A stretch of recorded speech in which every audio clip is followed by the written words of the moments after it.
بسم اللہ الرحمن الرحیم۔ السلام علیکم پیارے دوستو، ہم امید کرتے ہیں آپ خیریت سے ہوں گے۔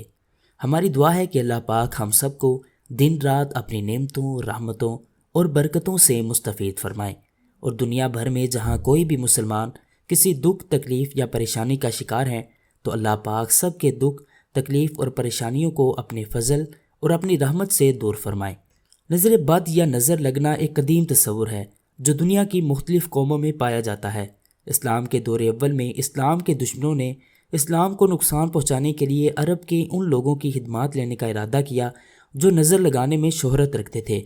ان کا دعویٰ تھا کہ وہ جس چیز کو نقصان پہنچانے کے ارادے سے دیکھتے تھے، ان کے دیکھتے ہی وہ چیز تباہ ہو جاتی۔ اللہ تعالیٰ نے رسول اللہ صلی اللہ علیہ وآلہ وسلم کو ان کے شر سے محفوظ رکھا اور ان بدنیتوں کے تمام حربے ناکام ہو گئے۔ ان کی شر انگیزی کو قرآن مجید میں اس انداز سے بیان کیا گیا ہے کہ بے شک کافر لوگ جب قرآن سنتے ہیں تو ایسے لگتا ہے کہ آپ کو اپنی حسدانہ بد نظروں سے نقصان پہنچانا چاہتے ہیں، اور کہتے ہیں کہ یہ تو دیوانہ ہے۔ سورۃ القلم۔ مفسرین کہتے ہیں کہ جس شخص کی عادت کسی چیز کو بہت زیادہ دیکھتے رہنے کی ہو، اس کی آنکھوں میں ایک طرح کا کرنٹ پیدا ہو جاتا ہے جو سامنے والے شخص کو جلا ڈالتا ہے۔ بری نظر کے اثرات یوں تو کہیں بھی ہو سکتے ہیں، لیکن سب سے زیادہ یہ اثرات نعمت پر ہوتے ہیں، یعنی جو کمال، خوبی یا علم اللہ تعالیٰ نے اسے دیا ہو، نظر لگانے والے کی نگاہ اس کو جلا ڈالتی ہے۔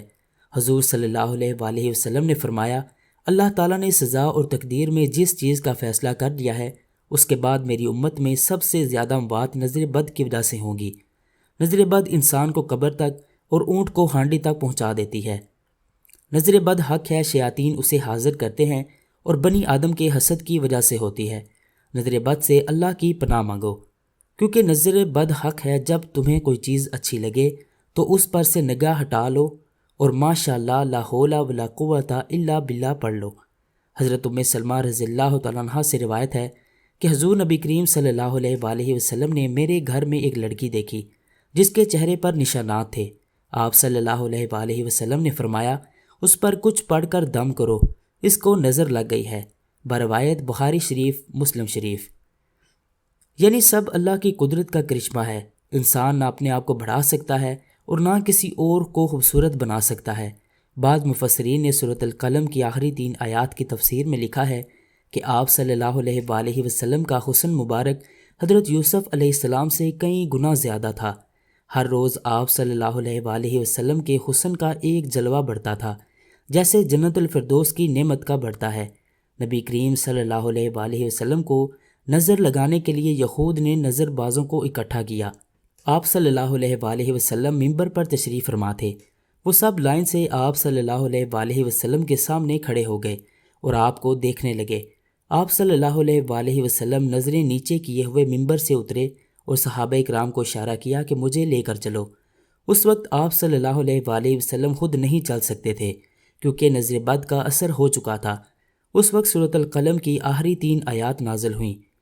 رسول اللہ صلی اللہ علیہ وآلہ وسلم کچھ کلمات حضرت امام حسن اور حضرت امام حسین رضی اللہ تعالیٰ عنہ پر پڑھ کر دم فرماتے تھے، اور فرماتے یہ وہ کلمات ہیں جو حضرت ابراہیم علیہ السلام، حضرت اسحاق علیہ السلام اور حضرت اسماعیل علیہ السلام پر دم کرتے تھے۔ بخاری شریف میں وہ کلمات یوں ہیں: اعوذ بکلمات اللہ التامہ من کل شیطان وہامہ ومن کل عین لامہ۔ ایک روایت میں رسول اللہ صلی اللہ علیہ وآلہ وسلم نے فرمایا، کیا میں تمہیں وہ چیز نہ بتاؤں جو نظر بد سے اور شری جنات سے اللہ کی پناہ میں آنے میں بڑی افضل ہیں؟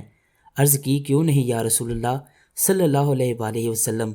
تو فرمایا، قل اعوذ برب الفلق، یہ سورۃ المبارکہ، اور قل اعوذ برب الناس پڑھو۔ سورۃ الفلق اور سورۃ الناس قرآن مجید کی ایسی 2 آیات ہیں جن کو پڑھ کر دم کرنے سے انسان بری نظر اور وسوسوں سے بچا رہتا ہے۔ اس کے علاوہ نظر بد کے اثر کو دور کرنے کے لیے 3 مرتبہ سورۃ الفاتحہ، 3 مرتبہ آیت الکرسی، اور پھر 3 مرتبہ سورۃ القلم کی آیت نمبر 51 اور آخری 3 مرتبہ درود ابراہیمی پڑھ کر جس کو نظر لگی ہو اس کو دم کریں اور دعا کریں کہ اے اللہ، اس کو جس کی بھی نظر لگی ہو، وہ مومن ہو یا کافر، مرد ہو یا عورت، اپنا ہو یا پرایا، اے اللہ آپ ہمارے اس مریض کو صحت عطا فرمائیں۔ امید کرتے ہیں آپ کو آج کی یہ ویڈیو پسند آئی ہوگی۔